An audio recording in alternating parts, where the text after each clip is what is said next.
గ్రామాల్లో పారిశుద్ధ్యం పడకేసిందన్నారు ఎంపీ రఘునందన్ రావు. ఒకే రోజు 5గురు డెంగ్యూతో మృతి చెందిన ప్రభుత్వం చర్యలు తీసుకోవడం లేదని మండిపడ్డారు. తెలంగాణ ప్రజలు విషజ్వరాలు డెంగ్యూతో బాధపడుతుంటే ఎవరికి మంత్రి పదవులు ఇద్దాం, ఎవరిని పీసీసీని చేద్దామని ముఖ్యమంత్రి ఉప ముఖ్యమంత్రి ఢిల్లీకి వెళ్తున్నారని విమర్శించారు. గ్రామాలకు నిధులు విడుదల చేయాలని ఆయన డిమాండ్ చేశారు. హైడ్రా ఈజ్ గుడ్, ఎవరు చెరువులను కబ్జా చేసినా కూల్చివేయాలన్నారు రఘునందన్.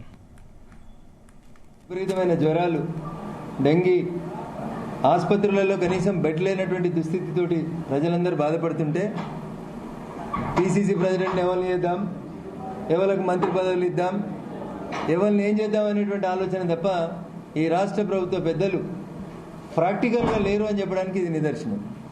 ముఖ్యమంత్రి గారు 2 రోజులు పోయారు, ఉప ముఖ్యమంత్రి గారు 3 రోజులు పోయారు, పీసీసీ ప్రెసిడెంట్ అయితే అనుకున్న వాళ్ళు అందరూ ఢిల్లీలోనే ఉన్నారు, క్యాబినెట్ పనిచేస్తలేదు.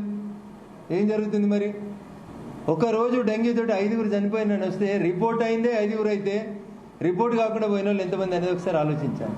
విపరీతమైన జ్వరాలు, డెంగీ, ఆసుపత్రులలో కనీసం బెడ్ లేనటువంటి దుస్థితితోటి ప్రజలందరూ బాధపడుతుంటే పీసీసీ ప్రెసిడెంట్ ఎవరిని చేద్దాం, ఎవరికి మంత్రి పదవి